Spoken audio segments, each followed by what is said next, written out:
Welcome back. We're picking up where we left off. We certainly are. So last week, we spent our entire discussion inside 2 Kings 17. Right, the fall of Samaria. Yeah, the northern kingdom's disappearance as a political entity. Yeah. And we look at all the various implications that chapter opened up for us, from the Asherah material to the deportation geography of the ancient Near East. It was a heavy text to get through. It really was. But this week, the focus of our deep dive shifts entirely to Judah. Exactly. We are looking specifically at 2 highly significant kings in the whole Deuteronomistic history. I mean, we're talking about Hezekiah and his son Manasseh, along with a look at the subsequent era right before Josiah takes the stage. Well, we have a very deliberate agenda for today's analysis, and we'll proceed in 4 parts. Sounds good. Lay it out for us. First, we need to examine the Hezekiah-Sennacherib crisis of 700 BCE. We're going to look closely at the composite biblical narrative, and we'll put that alongside the Assyrian extra-biblical corroboration we have for the event. Right, getting both sides of this history. Exactly. Second, we will look at the 55-year reign of Manasseh.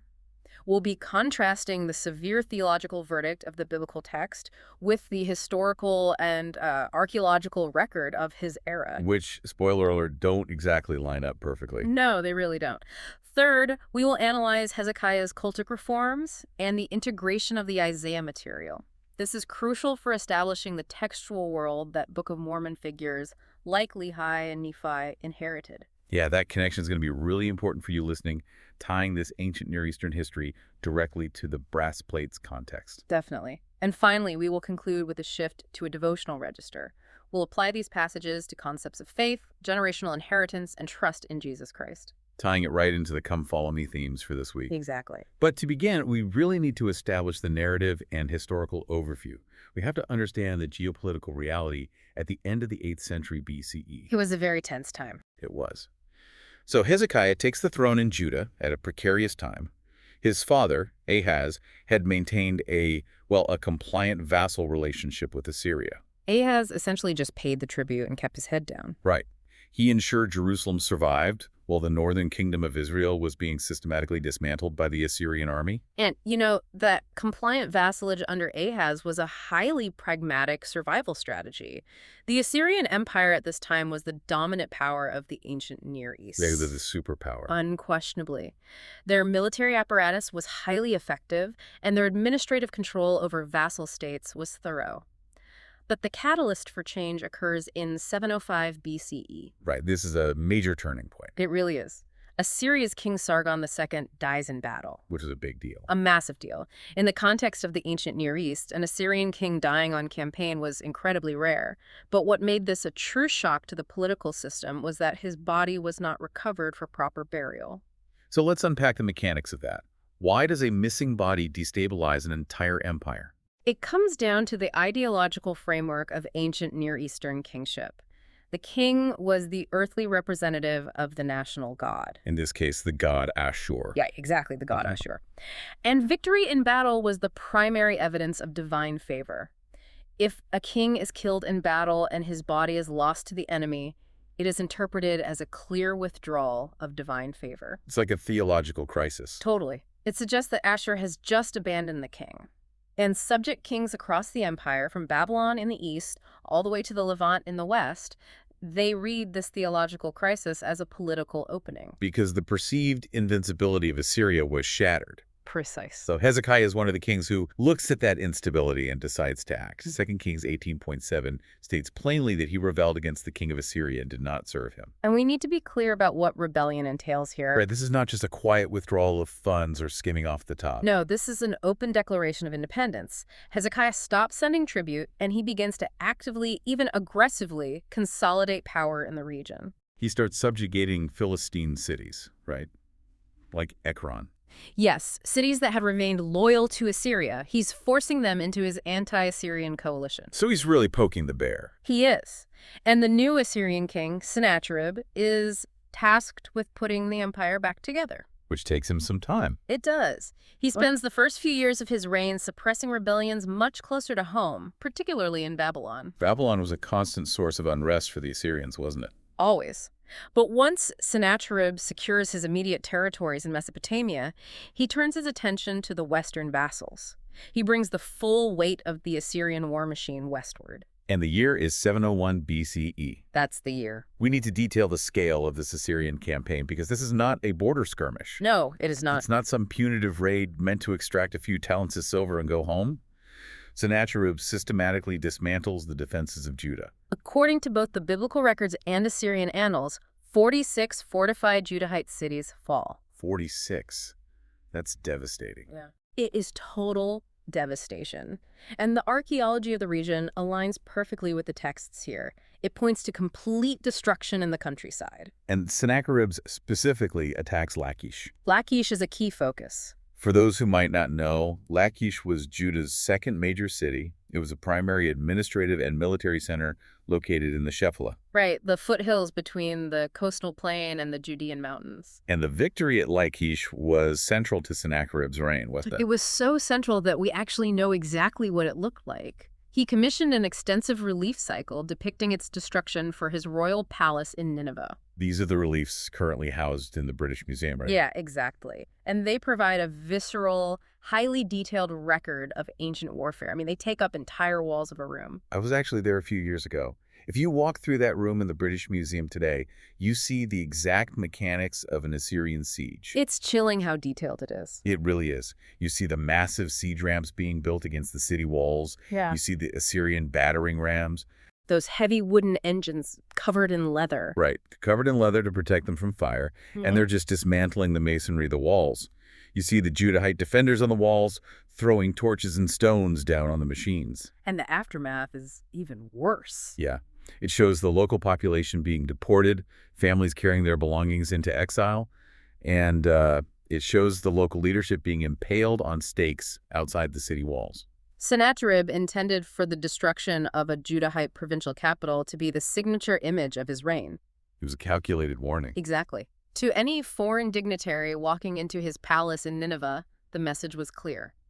And that is the reality Hezekiah is facing in Jerusalem, He is watching the second city of his kingdom burn. knowing that Jerusalem is next. Now, throughout this crisis, there is also the regional dynamic of Egypt to consider. Egypt is always a factor. They watch Assyria's expansion, and they offer, well, intermittent encouragement to rebellious vassals like Hezekiah. They posture as an ally. The biblical text even mentions the Cushite king Tirhakah marching out to fight Sennacherib. But historically, Egypt never provides the sustained military backing required to actually change the outcome against Assyria, do they? No, they don't. They essentially act as a spoiler. They encourage rebellion in the Levant just to keep Assyria bogged down far from the Egyptian border. It's just ancient geopolitics. Very cynical geopolitics. So the outcome of 701 BCE is that Jerusalem survives, though the rest of the kingdom is in ruins. The narrative overview then shifts to the aftermath.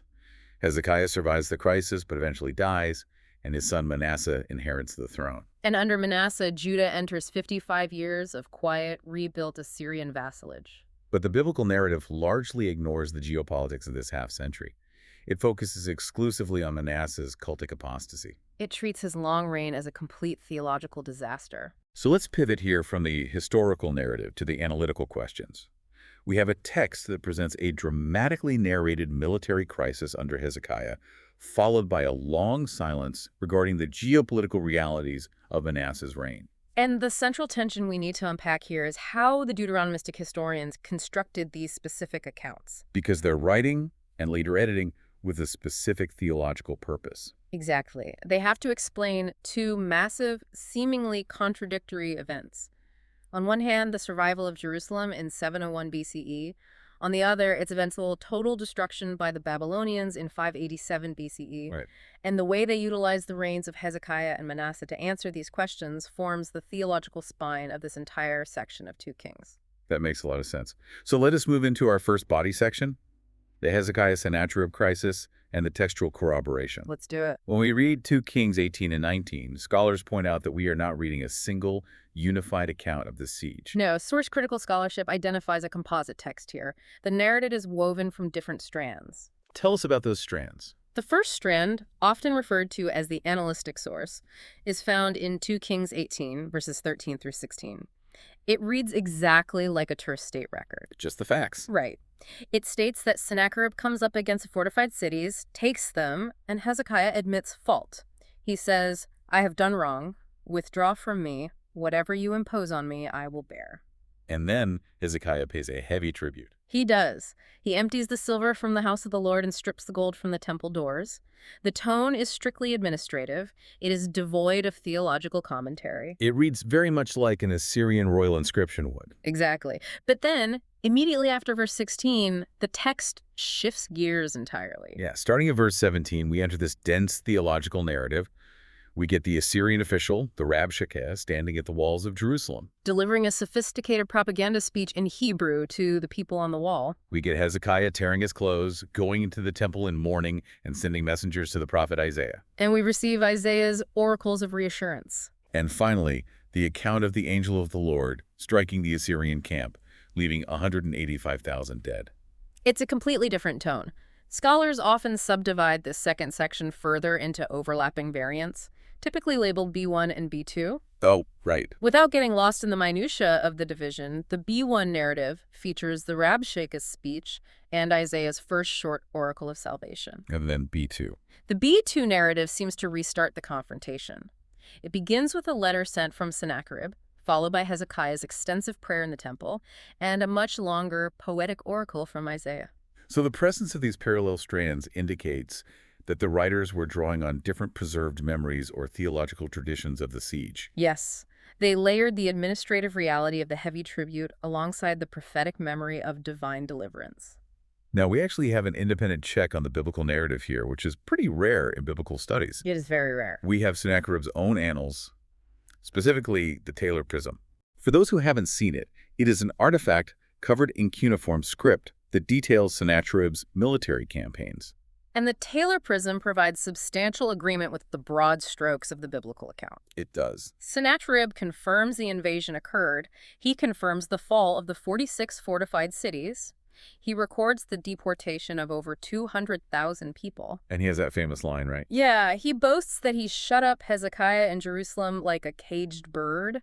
And he also records receiving a massive tribute payment from Hezekiah. Well, wait, let's look at the specific data here regarding that tribute. Okay. I'm looking at the numbers, and the biblical text in verse 14 claims Hezekiah paid 30 talents of gold and 300 talents of silver. Yes. But the Taylor Prism claims Hezekiah paid 30 talents of gold and 800 talents of silver. That is a significant discrepancy. We cannot just gloss over a 500 talent difference in silver. I mean, that is a massive economic gap. How do scholars handle this tension without relying on simple apologetic harmonization? You know, like assuming someone just made a transcription error. It's a great question. And we're signaling a move here from established historical fact to interpretive synthesis.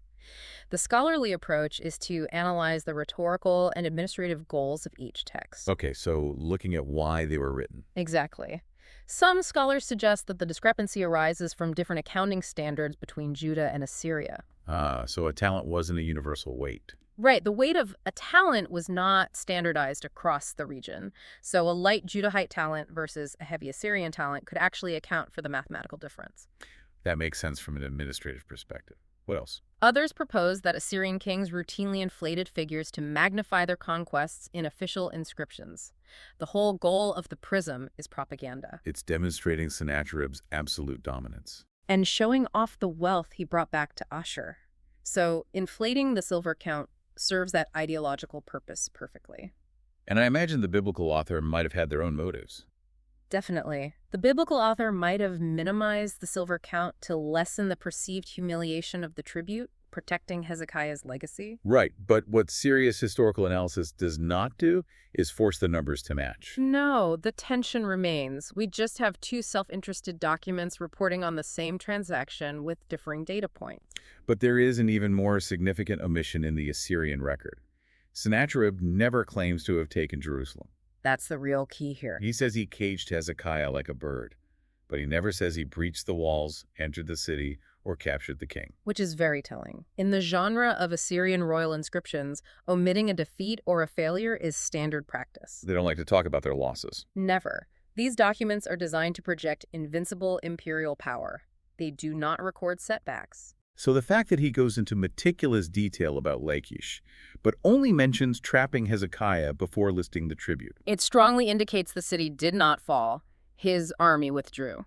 Now, the biblical text explains the withdrawal with the angel of the Lord striking the Assyrian camp. But historically speaking, what are the theories for why the Assyrian war machine packed up and went home before taking the capital? There are several reconstructions. One prominent theory is an outbreak of plague in the Assyrian camp. Which wouldn't be surprising. Not at all. Armies in the ancient world, stationary in siege camps with poor sanitation, were highly susceptible to disease. Some scholars connect this to a later account by the Greek historian Herodotus. What does Herodotus say? He records an Egyptian tradition about a swarm of field mice eating the bowstrings and leather shield straps of the Assyrian army overnight. Mice eating bowstrings. Yeah. And in ancient Near Eastern iconography, mice are often symbolic of, or vectors for, plague. Oh, wow. So it's a symbolic way of remembering a devastating illness. That's one theory. Another historical theory is that Sennacherib faced pressing rebellions back in Babylon that required his immediate attention. So he had to leave. Right. Taking a heavily fortified mountain city like Jerusalem requires months of sustained effort.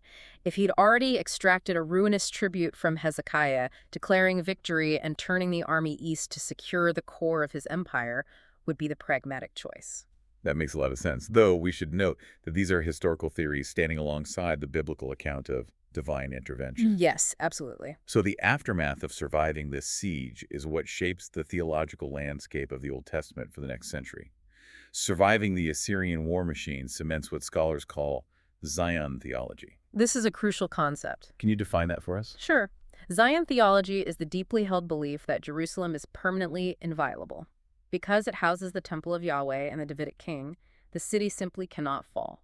God will always protect it at the 11th hour, just as he did in 701 BCE. And that theology becomes entrenched. Deeply entrenched, it becomes the dominant orthodoxy in Jerusalem. But, as we know, this newly solidified Zion theology creates a massive ideological problem later on. A huge problem. Because in 587 BCE, the Babylonians do breach the walls.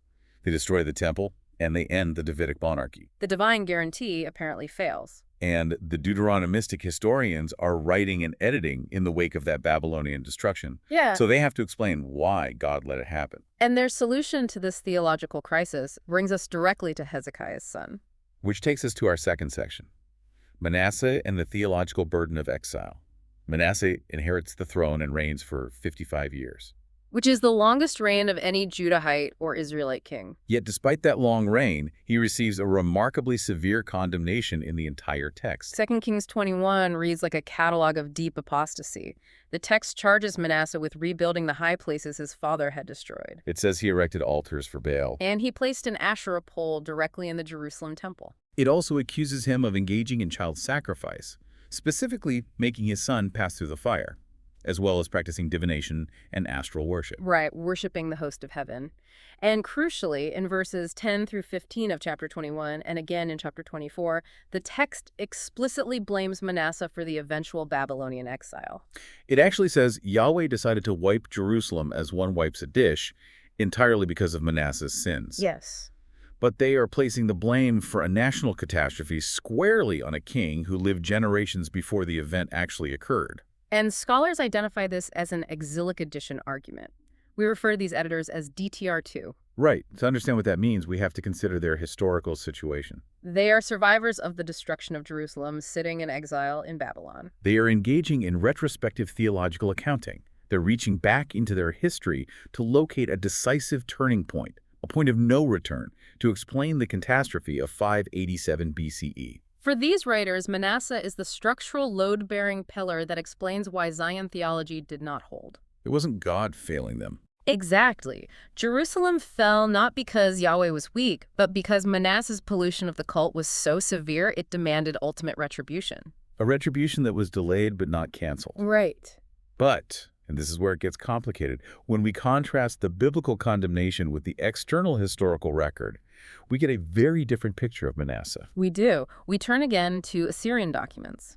Esarhaddon, who was Sennacherib's successor, left building inscriptions listing 22 vassal kings who were required to supply materials for his projects in Nineveh. And Manasseh's on that list. Yes, Manasseh of Judah is on that list, fulfilling his vassal duties.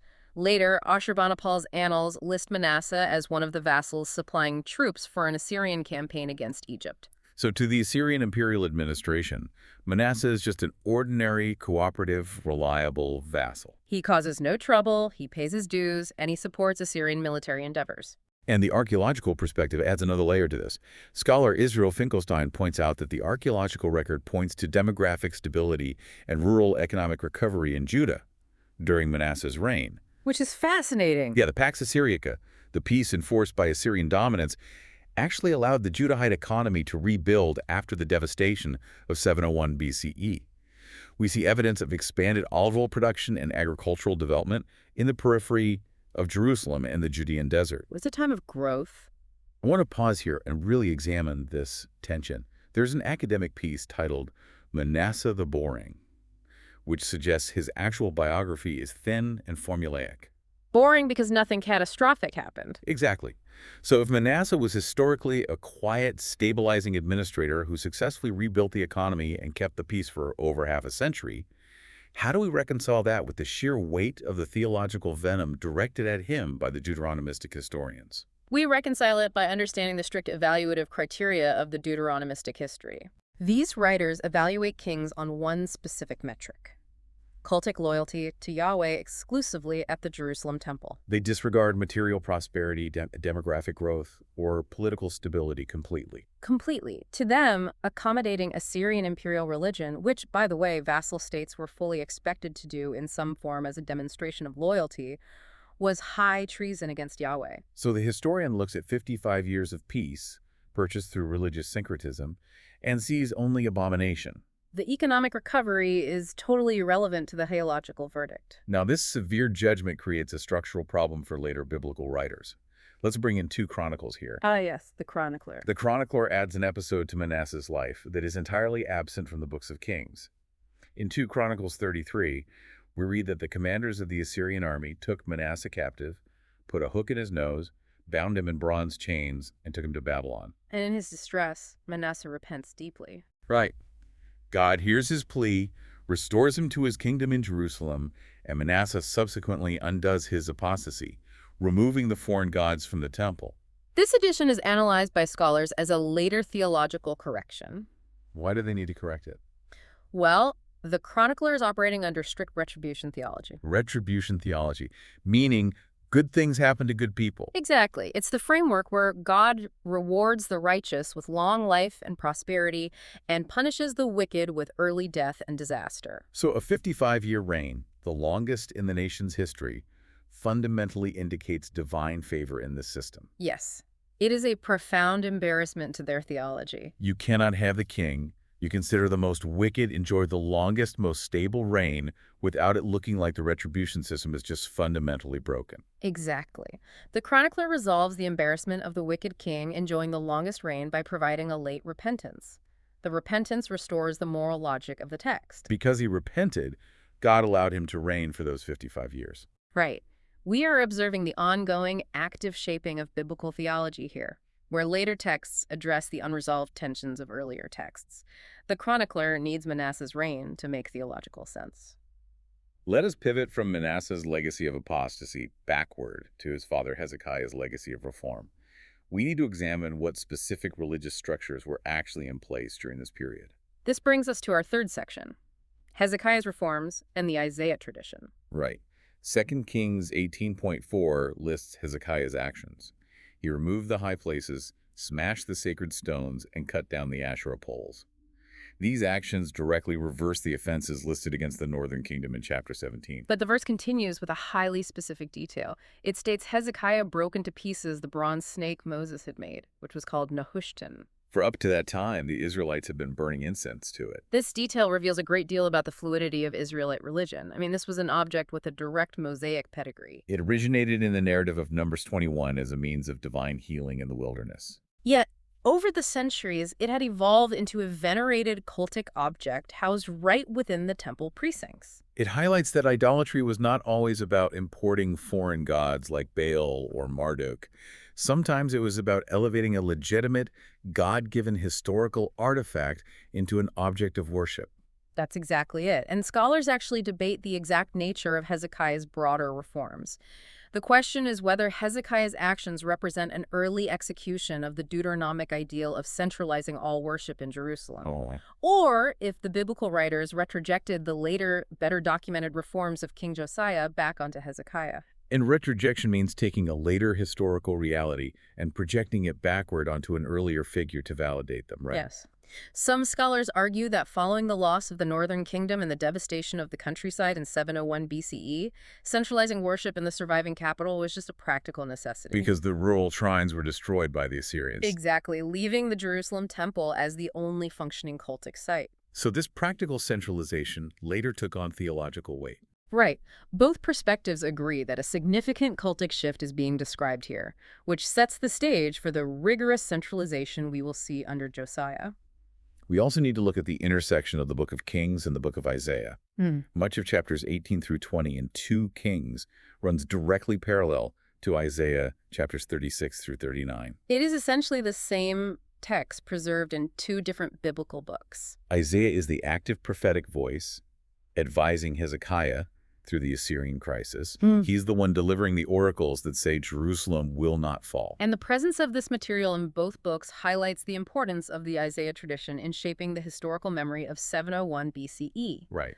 Isaiah's specific theology that Yahweh will protect Mount Zion for the sake of his servant David becomes the lens through which the Assyrian withdrawal is understood and codified by subsequent generations. We need to connect this directly to the world of our listeners. For a Latter-day Saint audience, this historical and textual reality has immediate implications. It really does. Isaiah is the prophetic book that Nephi quotes most extensively in the Book of Mormon. And if we establish the timeline, Lehi's family leaves Jerusalem in 600 BCE, which is exactly a century after the 701 BCE crisis we have been discussing.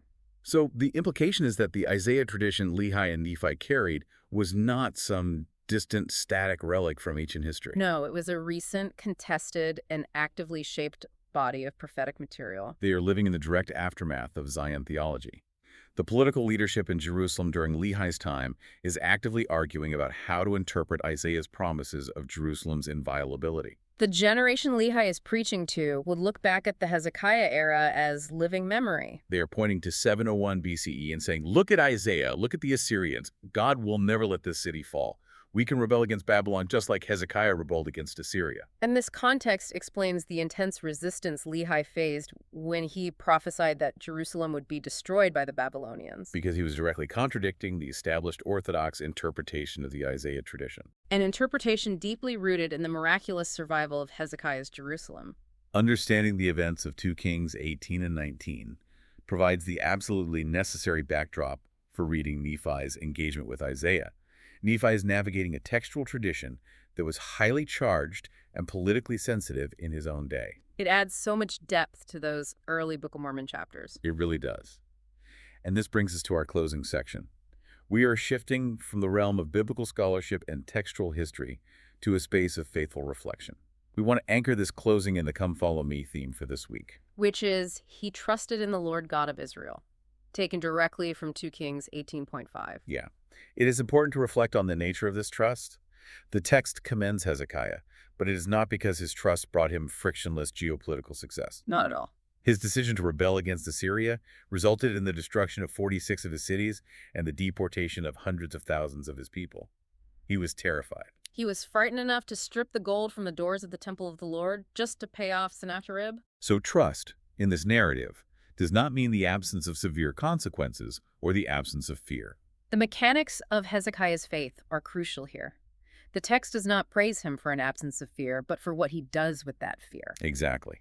When he receives the threatening letter from the Assyrian officials, a letter specifically designed to break his faith, mock his God, and point out the logistical impossibility of his survival, he does not hide it. No, he takes that piece of propaganda, walks right into the temple, lays it out before the Lord, and prays honestly in the midst of genuine danger. He acknowledges the reality of the threat, but he places it within the context of his covenant relationship with God.